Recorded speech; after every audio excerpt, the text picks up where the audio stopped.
live every Thursday at 1 o'clock at CS Now Tweets. Phil Steele, you can find him on Twitter at PhilSteele042 with Trip Hurd. I'm Kyle Schatzberger. He is the game breaker, the unicorn, the matchmaker himself, Phil Steele. Much like Justin Fields has become must-watch television, Phil Steele, if you haven't had his magazine, it's must-read content for every college football fan. So just go to philsteele.com at this point in time as we're on week 11 of the college football season. Learn more about Phil Steele. Plus, at PhilSteele042 on Twitter is where you can find him. And, Phil, you gave out some winners last week, as did I. We combined to go a perfect 6-0 with our picks last week. The Sickos got to 9-2. I'm not so sure about Trip, but let's try to replicate that effort this week, shall we? Sounds good. That was an outstanding week then for last week. The teaser hit as well, just to throw that in there. Nice. For the second time. Good Third for time. you, Trip. Third time. Come on. Oh, third time. I beg your pardon. Let's go ahead and jump right into it. We've got Thursday and Friday night games that we want to touch on. 2 on Thursday, 3 on Friday, and then ranked on ranked matchups. We've got 4 of those to key in on this weekend. So we'll go through the slate, the nooners, the midday, the 3:30 window, and then the evening, and then try and do some late night chasing. Phil will have his top 3 plays before we get out of here. Be sure to interact with us at CS Now Tweets, again, for your chance to win a free subscription of Phil Steele Plus valued at $99. One lucky random winner will be selected. That for next year, which will certainly help you be more like Phil Steele. Bet smarter, not harder. So we begin with Thursday night, Phil. Georgia Southern at Louisiana Lafayette. This is a 7:30 contest. The Eagles are getting 3.5 points. 62.5 is the total. They've lost 4 of 5 against Louisiana, but the road team is 4-1 against the spread in this series over the last 5. Yeah, and this one I like Louisiana. I know Georgia Southern's been great this year. In fact, I've never seen an option offense, team switching from the option offense to a pure pass offense have this much success before. Georgia Southern putting up 480 yards per game, 36 points per game. So they're having a phenomenal season, well beyond my expectations. But naturally, going from the option to a pass-based offense, the defense has taken a big hit. They're actually allowing opponents 115 yards per game, more than what they come in averaging. Number 129 in the country. They're giving up 5.6 yards per carry and a high percentage of completions as well. That plays right into Louisiana's hands. They play their best football when they can run it. They'll be able to run it here. I like the way Ben Woolridge has been playing at the quarterback spot lately, and Louisiana's playing better football as of late. Now, if you look at my last 4 weeks AGG, and I won't click it on the screen here right now, but Louisiana's playing to a level of 100.2 recently. Georgia Southern 92 their last 4 weeks. So that would tell you Louisiana by about 11 at home. I like Louisiana minus the points. I think they're playing their best football right now, and probably should have beaten Troy last week. Troy had a miracle comeback to get that win. All right, another game tonight, Thursday, 7:30 kick. Tulsa on the road at Memphis. The Tigers are laying 7 points. The total sitting at 61.5. These are two teams that have been pretty good to me all year, and Tulsa just barely by half a point eked out a win for me in that teaser. I think they lost by 14. We had 14.5. So good on the Golden Hurricane. All right, tonight we've got a Memphis team that their quarterback seems to be throwing a lot of picks here lately. He's got 6 over the last 3 games. They're going to need him to take better care of the ball if they're going to cover that 7, right? Yeah, absolutely. And this is one where on the field, I can't give you a complete reasoning behind Tulsa, but angle-wise, definitely Tulsa. Montgomery is 22-8 as an away dog. He has lost the last 2 as a home dog, actually against the spread. But when he gets on the road or at home, he's usually pretty good as a dog. 22-8 is a great record. And his current run as an away dog, 12-1 against the spread. Now, Silverfield may win games at home, but he never covers. You guys 5-14 as a favorite right now. 6 of the last 7 meetings have gone over the total, but I definitely like Tulsa plus the points. I can see Memphis winning the game, winning a close one, but definitely Tulsa plus the points. And I got a feeling, Trip, that might end up into your teaser section at the end of the day. It might. We'll check on that one. I've got some pretty good picks here laid out. They're not in there right now, but like I said here lately, I've tried to keep the teaser open. I haven't locked anything in, so that way you can change my mind on a few things. But for right now, let's jump over to Friday night. We'll stay in the American Conference. East Carolina on the road at Cincinnati. Looks like 5.5 points. The Bearcats are favored by the total at 52.5. Look, ECU's won 3 in a row. They're a pretty good team. I mean, we've talked all year about their losses. They've had pretty good losses. The only game that really slipped away from them was the Tulane game. Now, even with that ECU offense, the overs for ECU right now, they're not looking that good. They're only 4-5 on overs this year. And Cincinnati, they've got 5 unders in a row. Are we going to play the streak on this under total here? I could see the under because, as you mentioned, Cincinnati seems to be an under team. They have a good defense, not quite as explosive as last year. Remember, last year they had a quarterback in Desmond Ridder who lit it up with 30 touchdowns, just 8 interceptions. This year, Ben Bryant, 18 touchdowns, 6 interceptions. Also, last year, they had their best running back, Jerome Ford. He's now off to the NFL. He averaged 6.1 yards per carry.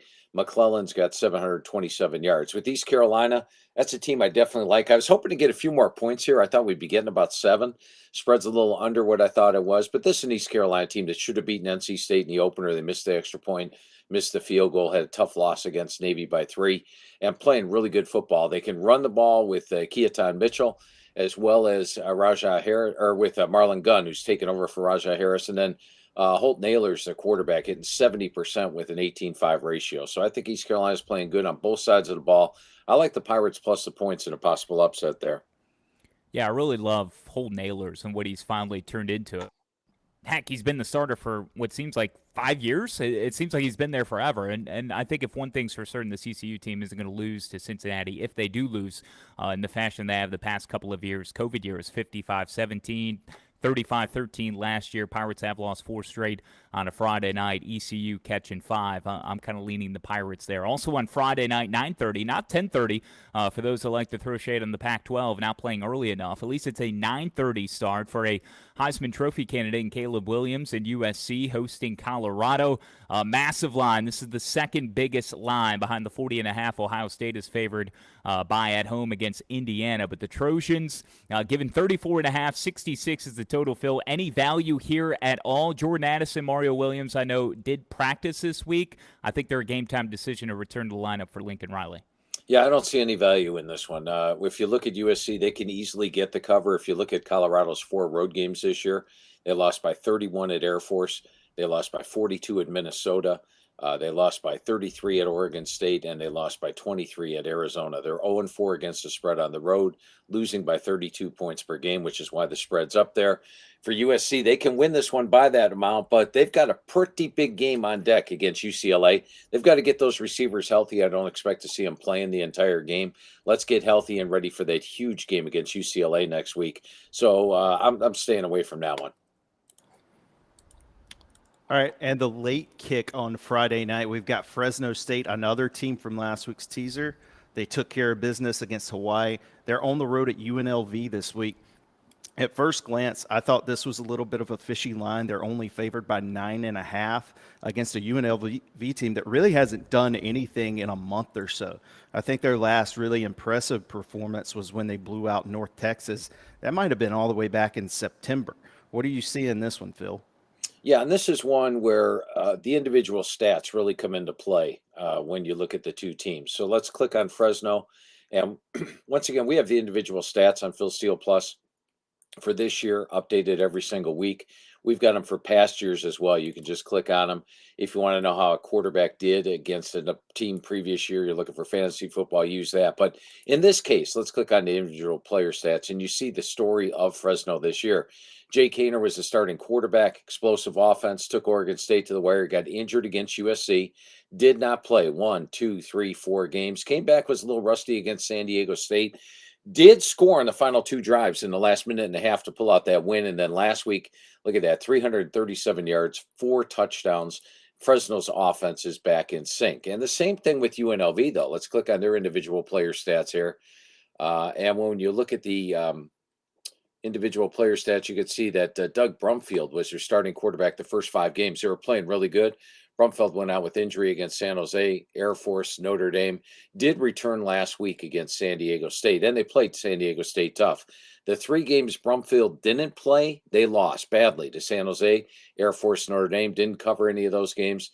returned to the cover form last week. So you've got two healthy quarterbacks here, Brumfield and Haener. Both teams are playing their best. That's why the numbers where it is right now. I think my projected score in the game, I got Fresno winning at 36-26. I think it'll be a good game, but I would lean with Fresno minus the points. But do keep in mind, Brumfield's back for UNLV as Haener is for Fresno. If you're watching live at CS Now Tweets, you're seeing Phil share a screen. That's Phil Steele Plus, giving you a glimpse, peek behind the curtain of what Phil Steele Plus can do. Again, plus your odds each and every week with Phil Steele Plus extended data, all the advanced analytics, the odds histories, the game-by-game histories. It's all there, updated each and every Sunday after each game. So go to philsteele.com, Phil Steele Plus for more information. Again, interact with us at CS Now Tweets. We'll hook somebody up with a free subscription to Phil Steele Plus for next football season. It is a must-have. Information about Inside the Press Box. Phil's weekly newsletter also can be found at philsteele.com. UNLV hadn't scored more than 21 points all but just one time since September, and that came in the loss against Notre Dame. So, yeah, they're going in the wrong direction. Bulldogs have won 4 straight against the Rebels, overall averaging 45 points, 475 yards per contest. To Saturday, Phil. Missouri and 5th-ranked Tennessee. The Volunteers got knocked back just a tad. They fall into the top 4 of the college football playoff rankings. I think they were dominated on both sides of the line of scrimmage by Georgia. It really wasn't as close as what the score had indicated. 27-13 was the final. Georgia came out on top between the hedges. So Georgia back to the undisputed number 1, according to the CFP committee. Tennessee at 5, favored by 20.5 at home, 56.5 is the total. 12 o'clock is the start for this one. Missouri, Phil, has not lost an SEC game, though, by more than 1 score this year. Does that change Saturday? Yeah, I think it does. And, when you look at this particular matchup, it is a battle of offense versus defense. I mean, we talked about Missouri's defense the last couple of weeks, and it started last year. The last 4 games of the year, they only allowed 335 yards per game. This year, they're only allowing on the season 303. The last 4 weeks, only giving up 260 yards per game. So they do have an exceptional defense. But when you look at Tennessee, the one thing I want to point out there is they do well off a loss. They lost to Pitt. They win 56-0. They lose to Florida. They beat Missouri last year 62-24, handled them, and that was on the road. They did lose to Alabama after a loss to Mississippi, but then bounced back and beat Kentucky. And then after a loss to Georgia, they beat South Alabama. So 4-1 against the spread off a loss. Naturally, it's the first loss of the year.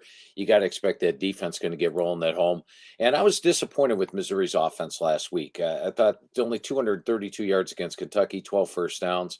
They really struggled in that game. So I do like Tennessee minus the points in this one, even though Missouri does have a very good defense. Missouri did keep it close against Kentucky, but yeah, the Tigers and Eli Drinkowitz, fresh off that 2-year extension, one of those puzzling moves. I don't know why we continue to give the coaching market has just gone bonkers in college football, but good going for anywhere. Drink. Yeah, where was he going to go? It's not like his contract was expiring. You see that time and time again, which is causing these salaries to become more absurd as they skyrocket and the buyouts continue to cripple fan bases and universities. Or do they? Because coaches are shown the door rather freely. Let's move to Notre Dame at Navy. This game's going to be played actually in Baltimore, the neutral site, quote-unquote game between the Midshipmen and the Fighting Irish. Notre Dame back into the rankings as 20th ranked team according to the CFP. Midshipmen are 15-point underdogs. 39.5 is the total. 12 o'clock game, 95th meeting between these two in this long-standing rivalry. The Irish have won 9 of 10. And Notre Dame, Phil, one of your winners from last week, coming off that effort where they just absolutely demoralized Clemson in South Bend. Yeah, led that thing 35-0 before giving up a couple of late touchdowns. So Notre Dame really looking good. I love their defense all year. Remember, go back to that Ohio State game. They held Ohio State to 100 yards per game below their season average. That was a really good effort there. And they've been playing good defense all season. In fact, they're holding opponents on the year to 90 yards below their season average. I think they match up well against the option. If you go back and take a look at last year's game, they held Navy to 184 yards. 11 first downs. So they know how to play the option. And this is not one of Navy's best options. Remember, a couple of years ago, Navy had an exceptional quarterback in Malcolm Perry, and that was an explosive offense for Navy. This one's not explosive. In fact, They've had 7, 13, 10, even last week, 10 points against Cincinnati. In fact, they only had 224 yards against Temple, 260 yards against Cincinnati.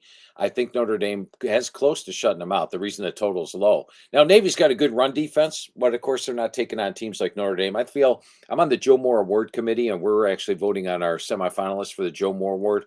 I feel pretty confident Notre Dame's offensive line will be in there. We've seen Notre Dame's offensive line dominate Clemson's excellent defensive front last week, 5.6 yards per carry. They'll be able to move the smaller midshipmen here. So I definitely like Notre Dame minus the 15 in this one over Navy.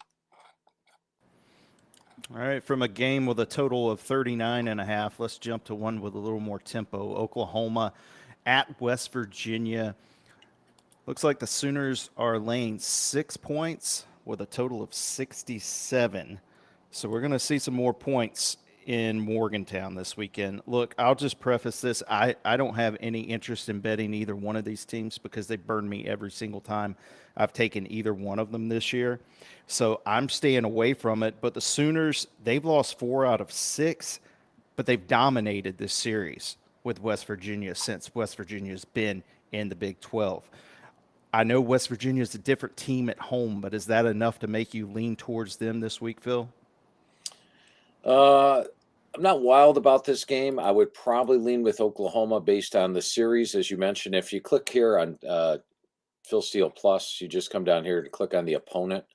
When you do that, up pops the series, and as you could tell here, Oklahoma has won 1, 2, 3, 4, 5, 6, 7, 8, 9 in a row in the series. They're 1, 2, 3, 4, 5, 1-1 against the spread. So they do extremely well when playing West Virginia. West Virginia, of course, has been struggling as of late. If we take a look at them over here, you see a lot of the red on the defensive side of the ball. They're allowing 517 yards per game the last 4 weeks. This line here is something I use a lot. How a team's playing the last 4 weeks is really good. In fact, they're minus 164 yards per game. Oklahoma only minus 19. The Sooners seem to be playing a lot better since they got their quarterback back. Remember the Kansas game, Iowa State, Baylor. It's another one where if you look here, you could see the games that Gabriel missed. He got injured against TCU, a blowout loss, missed the Texas game. He's been back ever since. So you're getting better quarterback play with Gabriel, better offense. They've proven they can win on the road in this series. So add it all up, I'm going to go with Oklahoma minus the points in that one. Going to be a far cry from the game when it was last played in Morgantown, 2018, Phil. 59-56. Oklahoma had won that one, 1,409 yards between the two teams. And, yeah, West Virginia's only win, or last win, before Big 12 opponents that they were, 2008, the Fiesta Bowl. So I want to sneak in an American game before Tripp brings us back to one more noon window game, the Battle for the Golden Boot. And we can't go without talking about SMU, Phil, especially after they dropped 77 points on Houston last week, 140 combined points, the most points in a regulation game ever, at least during the AP poll era. So SMU is a 17.5-point favorite on the road at South Florida, who's without their head coach. Jeff Scott gets booted. He gets shown the door. The pink slip to Scott after winning only one FBS game. I don't know if the Jeff Scott bump exists in the same way the interim coach bump existed for teams like Charlotte, Georgia Tech. I'm not seeing it happening, especially when Tanner Mordecai, who threw 9 touchdown passes last week, is going to take on a South Florida defense that is near the bottom of the rung in all of FBS football. 12 o'clock on ESPNU. Can SMU cover the 17.5? Yeah, and South Florida's defense giving up 522 yards per game. They're giving up 6 yards per carry on the ground, 74% completions in the air, and allowing opponents 109 yards per game above their season average. Now, if they give SMU 109 yards above their season average, that means that SMU gets 588 yards here. So that could be pretty explosive. Not sure if Contavious March can keep up with that. Remember, they lost their starting quarterback, Gary Bohannon, a few weeks ago. They have been moving the football as of late against Houston and Temple, but this is a South Florida team that probably is going to struggle to keep pace with SMU. So I agree with you. You've got the coaching bounce for USF, but I'd probably lean with SMU minus the points in that one. All right, one more game on the noon slate that we've got to talk about because it looks like Vegas has just decided to give away some money here. LSU only laying 4 on the road at Arkansas. What's going on? They upset Alabama. And KJ Jefferson, do we really know if this guy's really healthy yet or not? So I don't know, Phil. This is one where I'm taking Brian Kelly and the Tigers and not looking back. What have you got on this game? Yeah, it'd be tough for me to go against LSU the way they've played the last 3 games. I mean, their offense has been nearly unstoppable against Florida and Ole Miss, and then of course last week pull the upset of Alabama. But the situation does greatly favor Arkansas. I feel last week Arkansas was looking ahead to this game. They were coming off a big Auburn game. They were in an SEC sandwich, so the situation did not fit Arkansas last week. Hugh Freeze and company took care of business against them, even though Arkansas did have a 428 to 315-yard edge. They needed a comeback, and then their 2-point conversion came up short. But now they're back at home, as they were last week, so they're rested, they're ready to go, and I think you'll see Arkansas's A++ game. Plus, on the season, Pittman is 11-6 overall in his tenure at Arkansas as an underdog, so he does well. And I like to play against teams off of big wins. I mean, this was a huge win for LSU last week, and they're on the road. So I could see Arkansas definitely making a game of this one, but I do find it tough to bet against LSU until they actually come down to earth because they're playing really good football right now. Yeah, I don't want those Hogs vibes, Phil, because I'm leading LSU as part of my top 3 plays. Okay. KJ Jefferson described as a clavicle bruise, according to head coach Sam Pittman. So playing through lingering shoulder pain. Looks like he's going to be game time decision for Saturday following that loss to Liberty. I think the action on Week 11 greatly intensifies as we move along throughout the day, and especially when we hit the 3:30 window, Phil. We've got 2 massive ranked-on-ranked games that I think are going to be incredibly entertaining. One, I think the line is too big. The other, I think the line might be just about right as a pick 'em. We'll start with 9th-ranked Alabama. Boy, I hope you cashed in your tickets, your futures for Alabama and Clemson not making the college football playoff, if you were able to bet on such a thing, because it looks like that's going to happen, which is wild. Taking on 11th-ranked Ole Miss in Oxford. Rebels are catching 11.5. 65 is the total, 3:30 on CBS. Ole Miss coming off the bye. Alabama, of course, the overtime loss. Tide are 6-0 straight up, 3-3 against the spread since 2016 against the Rebs. Yeah, and this is one where I just like to play Alabama off a loss. They've been pretty much money in the bank. They lost to Tennessee. They came out and blew out Mississippi State 30-6. In fact, Mississippi State scored on the final play of the game. They lost to Texas A&M last year. They blew out Mississippi State 49-9. The previous year, they did not lose during the regular season. They lost to LSU. They blew out Mississippi State 38-7. They lost to Auburn. They go to the bowl game and beat Michigan 35-16. And their other game off a loss was at Auburn. They lost that one by 12. And then in the playoff, they were actually an underdog, I believe, to Clemson, and they beat them 24-6. So 5-0 against the spread, straight up in ATS off a loss. And this is an Ole Miss team that may be 8-1, but they haven't been super impressive. I mean, Troy covered against them. Tulsa covered against them. Kentucky covered against them. Auburn covered against them. LSU beat them outright. And last week they were life and death against Texas A&M. Their defense, which looked to be much improved after 3 weeks this year, has been giving up 456 yards per game over the last 4 weeks, 204 yards per game on the ground, 66% completions. That doesn't bode well when you're taking on Alabama's offense. And Ole Miss is more of a running team this year. Meanwhile, Bama's got a great run defense, giving up just 104 yards per game, 3.0. So I think you have an angry Alabama, only laying 12.5 on the road. I actually like Alabama minus the points in this one to win it by more than 2 touchdowns. Yep, this one's on the teaser. We've got Alabama in there. I like them as well to go down there and smack around Ole Miss on Saturday. The next game on our list, we've got a ranked-on-ranked matchup. Number 22, UCF on the road at 17th-ranked Tulane. Tulane is favored by 1.5. The total sitting at 54.5. Honestly, I think it's a coin flip game. It's probably Tulane's toughest matchup since Kansas State. Maybe the toughest game they've had all year outside of that.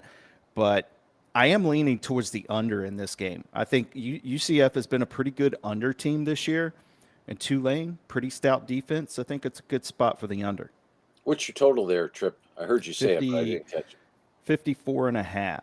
Yeah, my projected score on the game is UCF 26-21. So that definitely Right on bodes the well line. for the under on that one. And I think when you look at Tulane, as you mentioned, they've got a good defense this year. They're only giving up 307 yards per game, but they've played a pretty weak schedule. UCF has taken on the tougher schedule this year.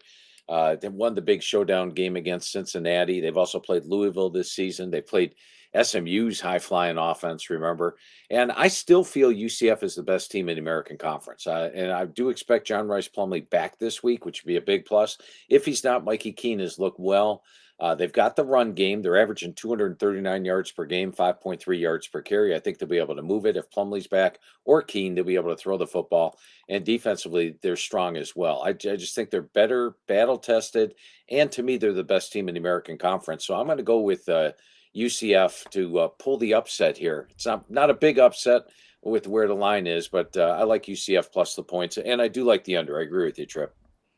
UCF has won 9 of 11 meetings against Tulane. Those 2 losses coming in NOLA. It's just travesty. College Game Day is not there. I feel like we said that a couple of times this year on locations that they have passed on for others, and instead they're going to go back to Austin. So that would have been fun, certainly in NOLA for Tulane and UCF. That's a 22-17 matchup. Again, 3:30 on ESPN2. To the Big Ten, third-ranked Michigan looks primed for another playoff run here, Phil. It's all going to come down to Ohio State and Michigan. It's been the date that has been circled, that final Saturday in November that we've all been looking ahead to for much of this year. Michigan, maybe another first-half scare like when they played Indiana when they were taking on Rutgers this past weekend, but they were able to step on the gas and pull away from the Scarlet Knights. They're favored by 30.5, 48.5 is the total. Back at the Big House, 3:30 on ABC as they welcome in Nebraska. And I think this is like a psychology aspect or part of the equation, Phil, with a lot of these teams. When you know you're not bowling and you've got your backs up against the wall, especially with an interim coach, 2-3 games left, who wants to play? Who wants to play for the name across the front of their chest, not just the name on the back? And are they going to show up and even put forth any bit of effort against the Wolverines? And that question is being asked about the Cornhuskers. Yeah, I think Nebraska actually will. When I look at Nebraska, they do extremely well in a role of double digits. Remember, they had all those one-score games last year. So naturally, last year, they didn't lose any Big Ten games by a big margin. In fact, their biggest Big Ten defeat has been by 18 points, I believe, over the last 3 years, or in the role of an underdog. So they generally keep it close. And even last week, when they played Minnesota, I'll give you a couple things here. Click on that and share. There we go. When they played Minnesota last week, we give you the half times on philsteele.com. Does it surprise you that Nebraska actually led that thing 10-0 at the half with a 151 31-yard edge? Yes, I said 31-yard edge. And then Minnesota had their starting quarterback in the first half in Tanner Morgan. They went to their backup quarterback in the second half with Morgan injured and were able to rally, but they only won the game by 7. Nebraska covered. Nebraska went into Purdue, only lost by 6. They've got the big blowout loss to Oklahoma, but other than that, if you look there, they're pretty much all close losses. I feel Illinois is a team that's pretty close to Michigan, almost on par with them. They only lost to them by 17 points. And as mentioned, last year, almost all one-score games. The year before that, a lot of one-score losses. Here's their biggest loss in the Big Ten the last 3 years by 18 points against Illinois. So I think Nebraska will show up for this game and play good. Michigan has got Illinois on deck and then Ohio State on deck. So you've got 2 massive games on deck. Illinois, and I know the Michigan coaches are breaking down the film. They know how good Illinois is. So they know that's going to be a test. They know Ohio State's going to be a test. I would rest some players, towards the second half if I do have a big lead. But I like Nebraska plus the huge amount of points in this game. For those OG listeners on the podcast feed, listening to the College Sports Now feed, getting the show, go back and watch. Find us on the Varsity Network channel, Learfield Audio on Facebook. See visually what Phil was showing on Phil Steele Plus. All the team pages, they're there. FCS, FBS, NFL team pages, even Phil Steele Plus, valued at $99. Go to philsteele.com. Even bowl projections. A lot of that green and red color coding. Green is good, red is bad, as Phil illustrates each and every Thursday, 1 o'clock at CS Now Tweets. All right. Next game on the slate here will stay in the Big Ten. Wisconsin on the road at Iowa. What's the total? 23? 35.5. I was going to say this. It looks like Iowa, are they favored by 1.5? Or no, Wisconsin's favored by 1.5. But I want to take my first shot at handicapping a football game because I've got some really different numbers on this. So I've got Iowa checking in with 4 safeties for a grand total of 8 points. I've got Wisconsin with 1 safety and 1 field goal for a grand total of 5. So I've got the final sitting at 8-5 in favor of Iowa. They cover, and the under goes good by 22.5 points. No sweat. I like it. It's going to be a defensive struggle, and you can't really set the number too low in this one because of that fact. I mean, when you look at Iowa, they have one of the best defenses in the country, bar none. They're holding opponents to 116 yards below their season average, number 5 in the country. And then if you look at who they've played this year, I mean, they took on Iowa State. That's a top 20 defense, probably a top 15 defense. They took on Rutgers, a top 20 defense. Michigan, a top 20 defense. Illinois, a top 20 defense. Ohio State, a top 20 defense. In those games, they put up just 7, 27, and the 27 was, I believe, 2 defensive touchdowns, 14, 16, and 10. So they don't score against top 20 defenses. Meanwhile, the last 2 weeks, they've taken on defenses ranked about 80 or 90. They put up 33 on Northwestern, 24 on Purdue. So they've got the defense. They've struggled against good defenses. And Wisconsin's got a good defense. They're holding opponents at 54 yards per game below their season average. So Iowa's back to taking on a top-notch defense. I don't think they're going to score a lot, but Iowa's defense doesn't let anybody score a lot. In fact, when Ohio State scored 54 points on them, it was with only 360 yards, and it's only because Iowa turned it over 4 times and gave up a blocked punt. So it was a short field all day for Ohio State. They held the Buckeyes to 140 yards below their season average. I wasn't blown away with Wisconsin's offense last week against Maryland. They did run for 278 yards, but they're not going to run for 278 here. So I do think it's going to be a defensive slugfest. One of these 2 teams wins by 3. I'll lean with the home team, Iowa, to come out with the win. But I actually like defensive football. So you guys may be that new wave of college football that all just love offensive points. But I like to watch defensive football. So I'm going to be watching this one start to finish. That's fine. I just like winning, so it doesn't matter as long as we're on the right side of it.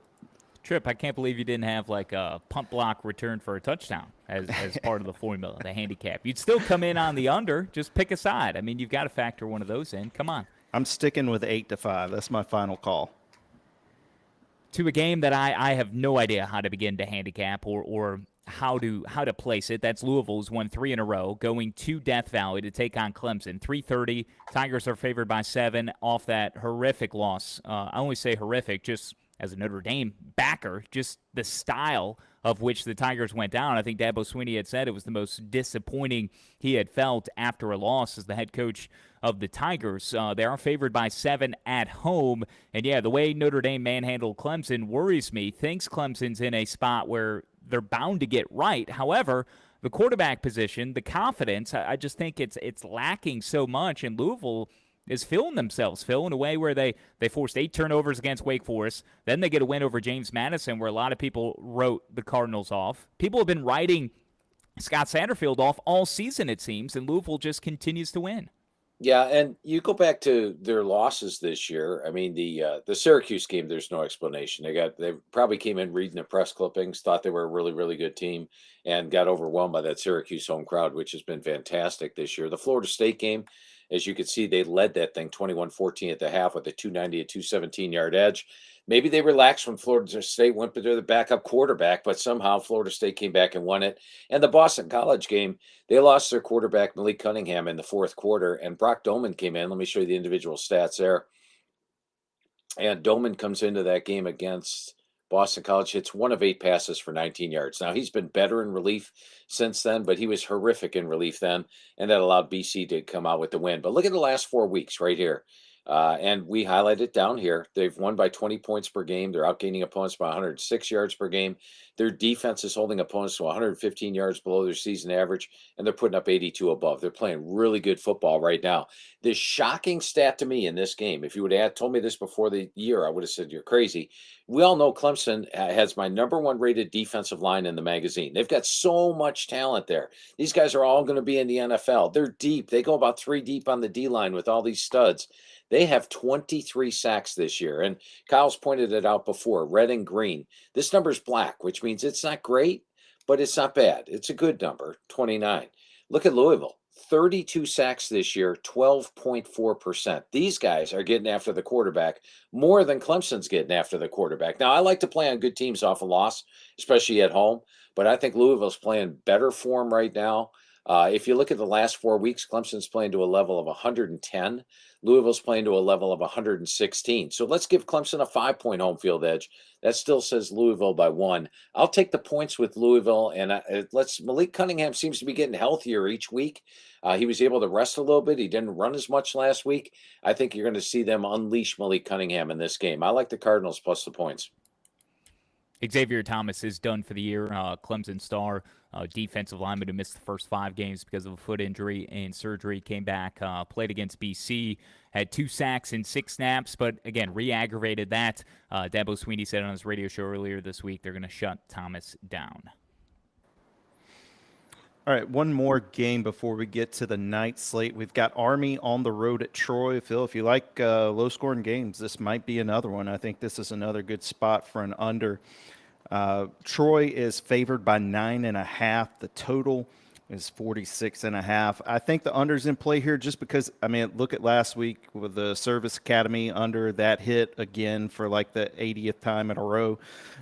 Troy's got 4 unders in a row coming into this one, and their defense is top 25 in the nation for total yards allowed. So I think there's a good chance this could be another kind of low-scoring slugfest here. Yeah, and with Troy in a sandwich situation, I mean, they practically have the Sun Belt locked up, but they can't afford to lose their last 2 games, or they might not.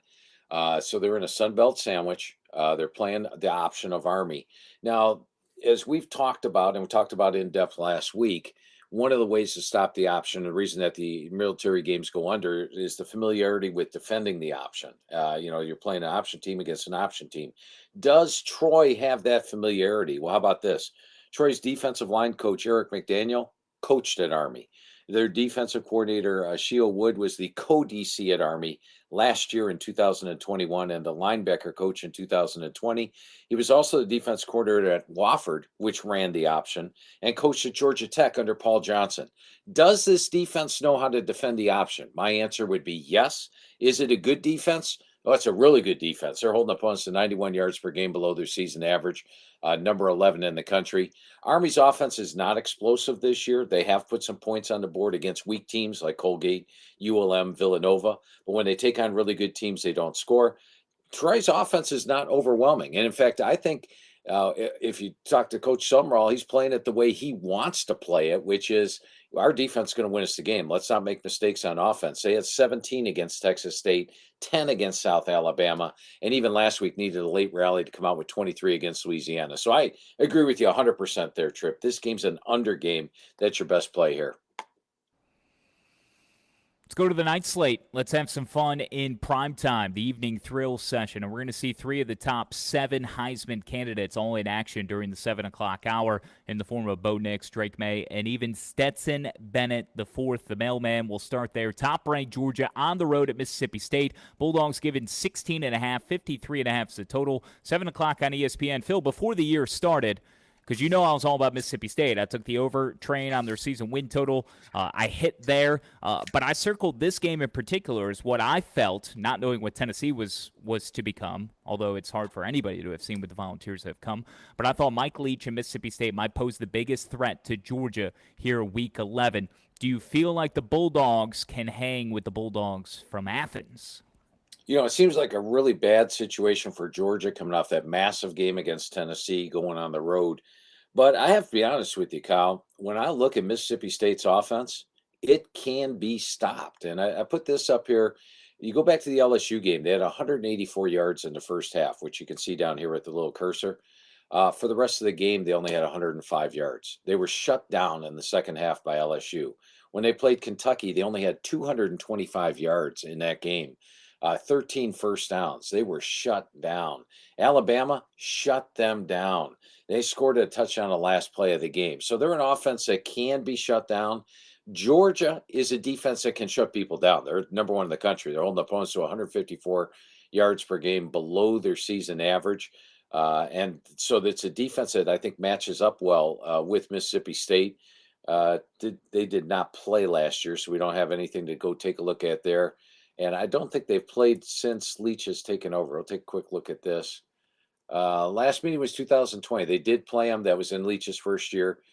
358 yards Mississippi State had in the game. So I think Georgia, which does extremely well, as an away favorite. Kirby Smart's not a great home favorite. He's 18-7 as a away favorite. And I do like them to go on the road and get the win by more than the number here, due to the fact I think they can shut that offense down. All right, jumping over to the Big 12. This is a big game. Number 4 TCU on the road at Texas. Longhorns favored here by 7. Got the total sitting at 65. Look, I told you last week I'm done betting against TCU, but I'm going to bet on them this week. I think they're in a good spot here. Well, I don't know if it's a great spot, but it's just one of those things where I think the line is kind of fishy, but it doesn't always turn out that way that the fishy team wins. I think I go back to Florida State and Clemson. We both like Clemson, but we heard all this chatter leading into the game that the line alone, only 3.5. Maybe that tells you something that we should be betting on Florida State, but it just doesn't always pan out like that. And I like TCU in this spot. I think it's they're also hopeful they're going to get their wide receiver Quentin Johnson out there to play, and that's a big deal. He's a first-round pick. And TCU's won 7 of 10 in this rivalry since joining the Big 12. What do you like here, Phil? My favorite play in this one, Trip, is the first half line. So if your first half line is Texas minus 3.5, I'll take the horns on that all day. As we know with Texas, they jump out to leads. They've led almost every game the last 2 years at the half, at the end of 3 quarters. They've got leads by single digit, double digit. When they get to the fourth quarter, that's where they struggle. Blown double-digit leads last year, blown double-digit leads this year. Even last week, they tried to give away the Kansas State game, a game they absolutely thoroughly dominated, were in complete control. Kansas State had the ball down 7 at the end of the game. Meanwhile, TCU, they start out extremely slow. They trail everybody. They were down by 17 against Oklahoma State, down by 17 against Kansas State. Even last week, they trailed Texas Tech again in the third quarter. So I like Texas minus the 3.5 in the first half of this game. That would be my best play, because I know Texas will be on top. And I know once we get to the fourth quarter, TCU definitely has a chance to get back in it. I do think Texas is the better team, deserves to be a 7-point favorite. But TCU has shown on the field that they can't be beat. So it'll be interesting to see how that one turns out. It's happened 6 times where a team with 3 losses has been favored by a 9-0 team. Those previous 6 times have all been only by a field goal or less. So this is the first time, based on my research, at least the Nuggets I've been able to pick up on, that team is favored by more than a field goal. So, yeah, I think it's fishy. I certainly will be leaning TCU here, sneak peek of what's to come. That's a 7:30 ABC game. We'll have Phil's top 3 plays here before we get out of here momentarily. Plus, we'll go chasing, and we'll have a sicko pick, Trips teaser. Another ranked game, just to mention. We won't ask for your handicap on it, Phil, just to move for the sake of time. But number 25, Washington at 6th-ranked Oregon. Ducks, or the Huskies, are catching 13.5, 72.5 is the total. That's a 7 o'clock game on Fox. If you are looking to wager on that one, it's important to note the Ducks have dominated that series overall. They've won 15 of 17 straight up and against the spread, 7 of 8 in Eugene, while Washington leads overall. But again, Oregon has dominated that series of late. Let's get to one of my specialties for Saturday night. Here, not far from where we come to you inside our showcase studios and the beautiful offices of Learfield and Winston-Salem at Truist Field, 5 minutes from where we're recording this live right now. Wake Forest is going to host North Carolina. The Tar Heels are ranked 15th. Wake has slid all the way out of the rankings. They're catching 3.5. 77 is the total. 7:30 game on ESPN2.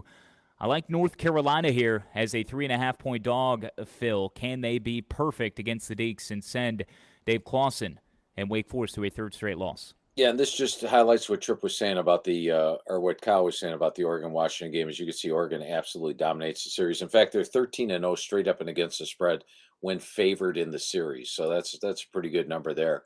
I think the Wake Forest-North Carolina game is going to be a great game. I was hoping Wake might even be an underdog with North Carolina coming in with a great record. They're not. They're laying over a field goal in this one. They should bounce back at home. Keep in mind the last 2 weeks they've taken on really good defenses. This week, they're not taking on a really good defense. So Sam Hartman should have a good game. I think North Carolina will have a good game against them. And what's this thing average? Over 100 points the last 2 years. So my favorite play in this one's probably the over. It's 77, the last check I have. That's a big number. So, yeah, I think easily it can go over. I almost think there's going to be too many turnovers, though. I mean, look at the way Sam Hartman has turned the ball over. Like, that's going to limit the scoring. It's been 11 turnovers in the last 2 games for Wake Forest, and Sam Hartman has been very turnover-prone. He's certainly going to be happy to get back inside the friendly confines of Truist Field, I think, on Saturday night. So yeah, that was taking on Louisville's defense with that pass rush on the road and North Carolina's defense on the road. Now he's at home against the North Carolina defense that is giving up 422 yards per game. So it'll be a different animal with Hartman, I think. And the last 2 years, by the way, in this rivalry, the scores are 58-55, so that's 113 points. And the previous meeting with North Carolina, I should just click on it, but let's see if we got 2019, was it? 2018? Well, oh no, they met twice. Well, anyway, both the totals went over 100 points. This is one of those non-conference games, too, I think, that they're trying to schedule. I know they've worked that into the formula over the last few years so they can play each other more for those fan bases. Of course, we know every North Carolina football fan is also an App State football fan. So,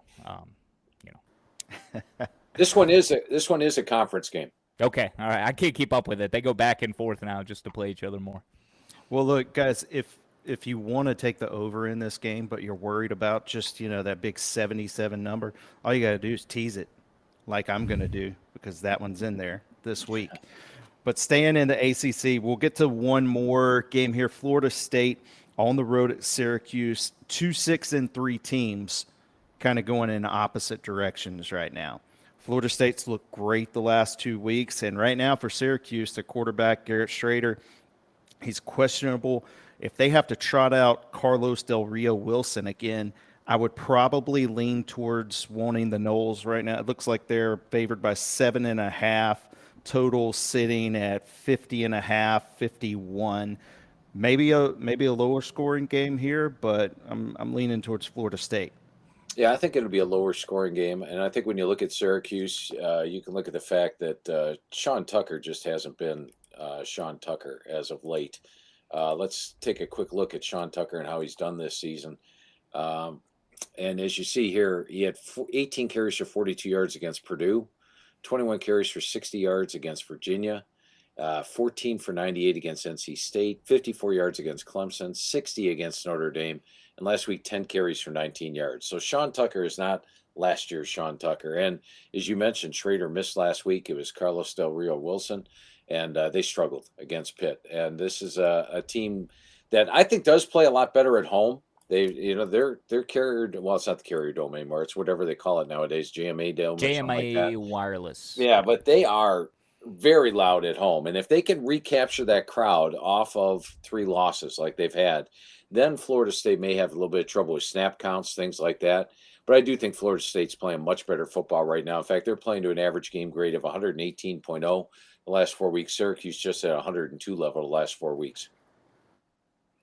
Okay, we've given everyone enough information to this point to be able to lean one way or another, make well-informed decisions on how to go about their wagering on both Thursday and Friday, and, of course, on Saturday, Week 11. But in the scenario, heaven forbid, we're faced having to come from behind and do some chasing and get right. There are some options late on Saturday night. I'm just going to serve all these up to you, Phil, and you tell me where the value is. But just so the listener and the viewer can be well informed. Last week, if you're interested, the Fresno pick covering 22.5 against Hawaii, that was easy money, 55-13. We're running out of opportunities to see Jake Haener, too. Only a couple of more opportunities to see him. Certainly a fun quarterback, as Fresno will be in action early before Saturday this week. Arizona State couldn't cover the 8.5 against UCLA. As for this week, though, 13th ranked Utah giving 24 against Stanford, 10 o'clock on ESPN. 12th ranked UCLA given 19.5 against Arizona. The over-under is 78. 10:30 game on Fox. And then you got 3 Mountain West games that are on the docket, Phil. You've got Boise State, who's 5-0 in the Mountain West, at 10:30. Also then a 4-1 team in San Jose State. Both of them are on the road, and then Hawaii is home to Utah State at 11. They are catching 11.5. What do you like most about the late night games on Saturday? Where can we find some value? Yeah, I think of the 5 games that you threw out, I probably like Boise over Nevada the best. Boise is coming off a loss against BYU, but it was a non-conference game. Boise still controls its destiny in the Mountain West. They had been playing great football prior to playing BYU last week, where they were very disappointing. Meanwhile, Nevada opened up the season 2-0, but they opened up that way because they were +9 in turnovers. They haven't been +9 in turnovers since then. They have lost every single game. They've gotten blown out on both sides of the line of scrimmage. They can't move the football on offense, and they struggle to stop on defense. Boise's the exact opposite in the Mountain West. I think Boise easily handles this home field edge that Nevada will have. How many fans are going to be there? I'll take Boise minus the points on the road. All right, you heard the man. Boise for your late night chaser. He's got 3 top plays, though. Spectacular decisions for you in your life. You should choose to follow Phil. Of course, bet smarter, not harder with Phil Steele Plus. Go to philsteele.com.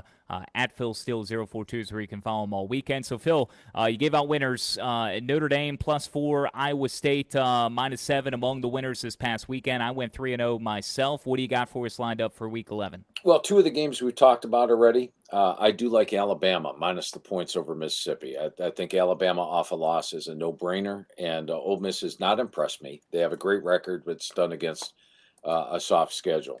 I also like another game we talked about, which is Nebraska +32. I think it's 32 against Michigan right now. That's a lot of points to lay. Michigan's got some big games on deck, and Nebraska hasn't been blown out by anybody in the Big Ten the last 3 years. And the final one we go with, we didn't talk about, but it does look like a really good situation. Nobody's talking about Jim Mora at Connecticut, but talk about a coach that could be on par for Coach of the Year. He's not only doing it on the field. They've got 5 wins. They need 1 more, and they'll be bowl eligible. Raise your hand if you had Connecticut to be bowl eligible this year. But Jim Mora is also doing it where it counts most, and you'll know about that trip. 8-2 against the spread. So he's a guy that's doing a great job there. They're catching a Liberty team that's off a massive win over Arkansas last week. They've got Virginia Tech, another Power 5 team on deck. This is a flat spot for them, I think, with Virginia Tech on deck, their final home game after that. And they had to be partying in the late hours when they beat Arkansas last week. So I actually like Connecticut plus the 15 over Liberty. So 2 big dogs, 1 big favorite this week. I love that, Phil. We had UConn on the docket, but we passed for the sake of time, so I'm glad you were able to work that one in. And, yeah, unreal to think that UConn can become bowl eligible as they host Liberty this weekend, 12 o'clock game on CBS Sports Network. So Alabama -12, Nebraska +32. We'll give you that. UConn catching what is 14.5 at home against Liberty. Those are Phil's top 3. I thought about going Vanderbilt money line.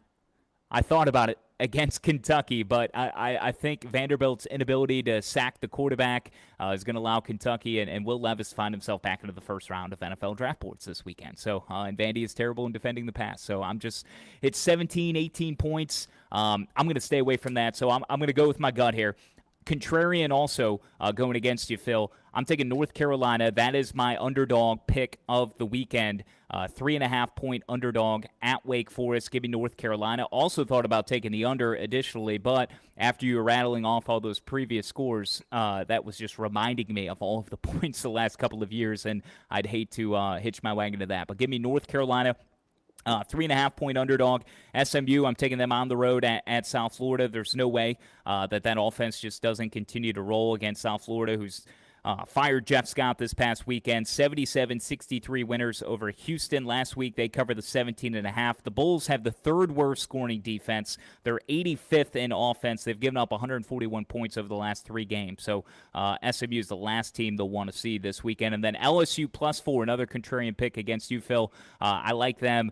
The battle for the Golden Boot as they'll win that in Fayetteville, covering the 4 points. I don't think they're looking ahead to Atlanta coming up on December 3rd. I think they'll take care of business after an emotional win. And really, they just got to win 2 of their last 3 games. They got UAB sandwiched in there, but those 2 other SEC games, A&M being the other one, to conclude the year, and they'll be in Atlanta hands down. Of course, if they get tripped up and Alabama wins out, then the Crimson Tide can find themselves representing the SEC West. Trip, teaser time. What you got, man? Yeah, teaser. Well, before we do teaser time, Kyle, somebody should mention your picks have been unreal here lately over the last few weeks. You've been on a roll. So I should probably just piggyback off you. Well, what we had last week, LSU plus 13, Liberty plus 13.5, and then the under 40.5 autoplay, Air Force and Army. I mean, that cashed easy. Yep. You've been on a roll. All right, look, as soon as Phil brought this up, the one game that we haven't talked about, I just had a bad feeling because the first game on the teaser was Liberty, which I teased down to 7.5. But Phil, if you like UConn, like I said, I'm not locking this stuff in yet. Why don't we just tease UConn to where they're getting 21.5? Wow. Yeah, it makes sense. Okay. We like Bama. I think everybody's on Bama right now. If we tease them, we get them down to 4.5 on the road in Oxford. I like Florida State this week. They just have to win the game. They've got to win the game against Syracuse. And then we'll tease the over-under down to 70 between UNC and Wake Forest. Nice. That's and you won it last week, Trip? Yeah, barely won last week. We had two games that came in with half a point. So I had Tulsa plus 14.5. And then the Western Kentucky game, which we kind of discussed on here, it went over by half a point. Yeah, that was amazing. 59 points by Western Kentucky. It was just something where Charlotte couldn't contribute anything, despite getting 384 yards last week. Yeah. How about Western Kentucky? They're going to wear the big red, right? Their mascot uniforms this week, where the big red logo is taking up the whole entire side of the helmet, and it's also covering their visor, their eyes. Like, it's the most incredible, like, obnoxious and scary thing I've seen on a uniform ever. So we should have worked WKU into the board this week, into the dance card. I would have taken all the points with them for sure. Okay, the Sickos is really the most impressive thing, Phil and Trip. 9-2 now on these picks. Now, I had a dilemma this week after Temple TKO Jeff Scott last week, ending his career in Tampa. 54-28, the Owls won, covering 3.5 at home. They're now 5-0 at home ATS. Temple gets the Sickos to 9-2. Do I go Charlotte, Middle Tennessee, or do I go towards kind of a more of a power league? And I'm going to take the power approach here because I think the Miami-Georgia Tech game is just a whole bunch of nastiness for all the wrong reasons. I mean, you look at the way Miami got annihilated last week against Florida State. Your boys Trip down 31-3 at the half. They lost 45-3. They have to go 2-1 in their last three games to go bowling. And one of those games is against Clemson. So give me Miami as a 1.5-point favorite to beat the brakes off Georgia Tech and find some semblance of an offense, just enough against a Georgia Tech team that just had to eke by a terrible Virginia Tech team this past weekend. So, but my goodness, Florida State just giving it to Miami this past weekend. They've lost 4 straight at home, longest such skid since 1973. Give me the Canes, though. At Georgia Tech, it's not at home. It's on the flats, 3:30 ESPN 3. The Hurricanes cover the 1.5. Phil, Week 11, it's coming hot and heavy. We've got games tonight, Friday, and Saturday. We can monitor you all weekend at Phil Steele 042. And, of course, your YouTube special, more on Phil Steele Plus, coming out on Friday. Sounds good. Always a lot of fun. Let's keep the winners rolling, huh, guys? We've got winners. Week 11, college football Saturday night. Check out Baylor and Kansas State. Download the Varsity Network app if you haven't already. He's Phil Steele at Phil Steele 042, at Trip Hurd, at Kyle Shass. And that's it for Week 11. We'll talk to you next week. Bye.